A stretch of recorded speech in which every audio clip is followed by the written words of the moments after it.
다속사상으로 읽는 삶의 지혜 장자 6번째 시간입니다. 오늘은 작은 새는 붕새의 뜻을 헤아리지 못한다. 작은 새는 붕새의 뜻을 헤아리지 못한다 라는 제목으로 말씀드리겠습니다. 두 번째, 작은 새는 붕새의 뜻을 헤아리지 못한다. 야마야, 아지랑이랑, 지네야, 티끌이랑, 생물지 식상추야. 산 것들이 서로가 숨쉬어 내뿜는다. 천지창창 기정색이야. 하늘의 파란 빛깔은 제 빛깔일까? 기온이무 소지극야.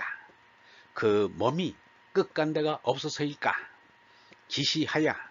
저 하늘 끝에서 내려다보아도 역약 시즉이의 또한 이같이 파란 빛깔일 것이다. 차부수지 적야부루. 또 저 물의 깊이가 깊지 않으면 즉부대 쥐야무력 큰 배를 띄울 힘이 없다.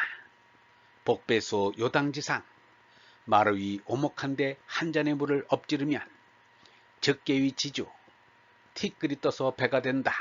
그러나 치배연 즉교 잔을 놓으면 닿는다. 수천이주 돼야 물이 얕고 배가 큰 것이다. 풍지적이야 불후 바람의 부피가 두텁지 않으면 즉기부대 이갸무력 그 큰 날개를 띄울 힘이 없다. 고구말리 즉풍사제 하이 그러므로 구말리 바람이 이 날개 아래에 충분히 있을 것이다. 이후 내금배풍 그런 뒤에야 이제 바람을 북돋우며 배부청천 푸른 하늘을 등에 지고 이막지요 알자 가로막는 것이 없어야 이후 내금 장도남 그런 뒤 그제야 바야흐로 남녘으로 가려고 한다. 조유학구 소지왈 말매미와 작은 비둘기가 웃으며 가로되 악열기 비창유방 우리는 힘껏 날아올라도 작은 느릅나무와 박달나무인데 시즉부지 때로는 거기에도 이르지 못하여 이공어지 이이의 땅바닥에 내동댕이 쳐진다.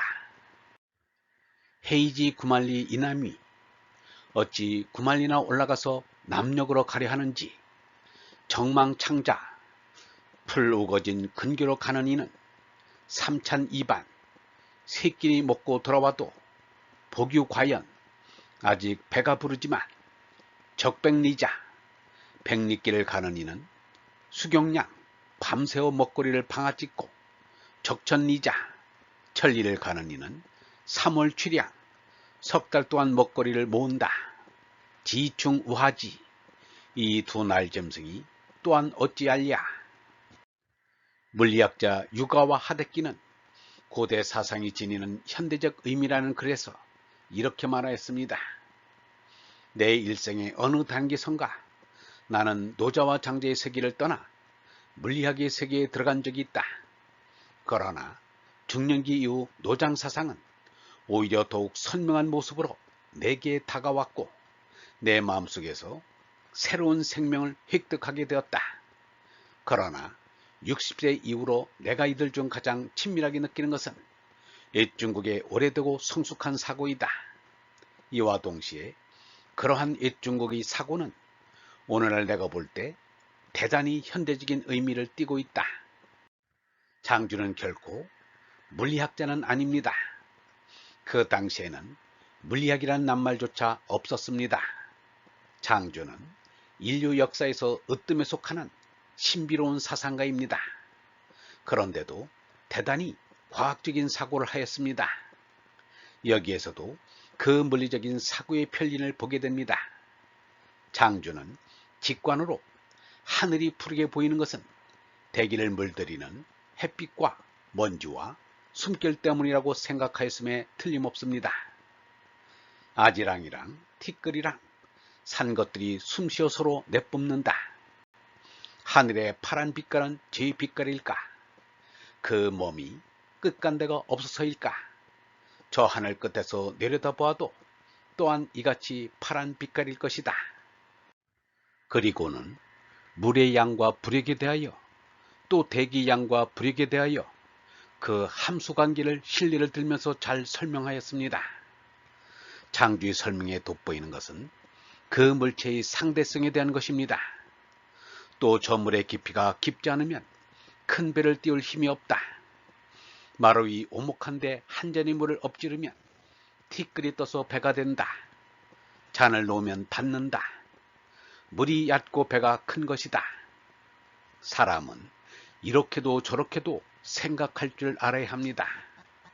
한쪽으로만 생각하는 직류적인 사고가 미숙한 사고라면 두 쪽을 다 생각하는 교류적인 사고는 성숙한 사고입니다.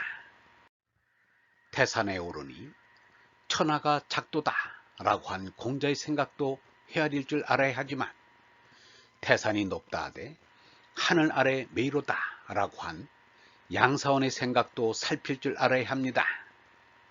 히말라야의 장엄함에 감격하여 어머니 품에 안기는 마음으로 에베레스트에 오른 에드먼드 힐러리의 마음도 헤아려야 하지만 히말라야가 높다 하지만 알고 보면 지구의 주름살에 지나지 않는다고 한 유영무의 마음도 읽을 줄 알아야 합니다. 철학자 칸트는 고향 큐니스베르크에서 50리 밖을 안 나간 것도 사실이지만 우주선 지구호를 타고 우주여행을 하면서 천문학을 연구한 것도 사실입니다. 유영무는 별꽃밭을 이룬 우주야말로 장엄하다고 하면서도 우주는 언젠가 없어질 날이 있기 때문에 우주도 장난감에 지나지 않는다고 말하였습니다. 이것은 우리의 생각이 자꾸 자랄 수 있기 때문입니다. 자란다는 것은 창조적인 향상을 뜻합니다. 봉쇄가 구만리 상공에 올라 천지를 향하여 남녘으로 가려 할지 말매미와 작은 비둘기가 웃으며 가로되 우리는 힘껏 날아올라도 작은 느릅나무와 박달나무인데 때로는 거기에 이르지 못하여 땅바닥에 내동댕이 쳐진다. 어찌 구만리나 올라가서 남녘으로 가려 하는지. 거의 모든 사람들이 이 세상에서 부귀영화를 위하여 안가림을 쓰면서 살고 있습니다. 그리하여 끈끈이에 들러붙은 파리처럼 이 세상에 달라붙어서 죽어갑니다. 이 세상을 버리고 하느님께로 나아가려는 이는 지극히 적습니다.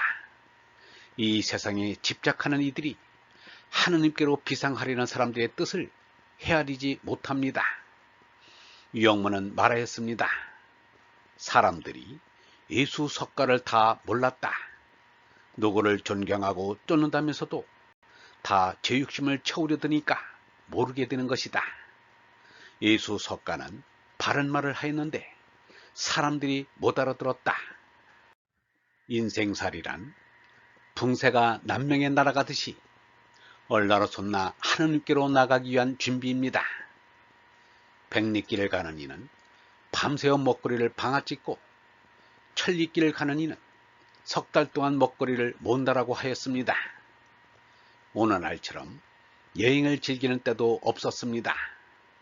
여행 전문가의 말이 3일 동안 여행하자면 석 달 동안 준비를 해야 하고 석 달 동안 여행하려면 3년 동안 준비를 해야 한다고 합니다.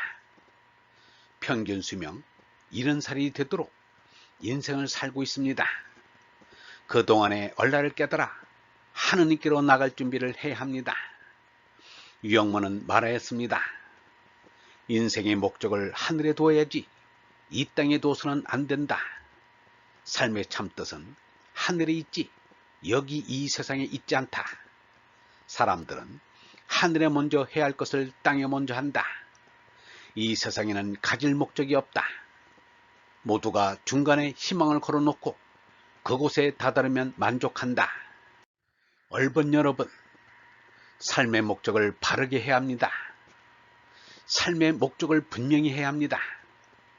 삶의 목적을 이 세상에 두면 끝내는 멸망하고 맙니다. 이 세상도 멸망하고 이 세상을 살아가는 나도 멸망하기 때문입니다.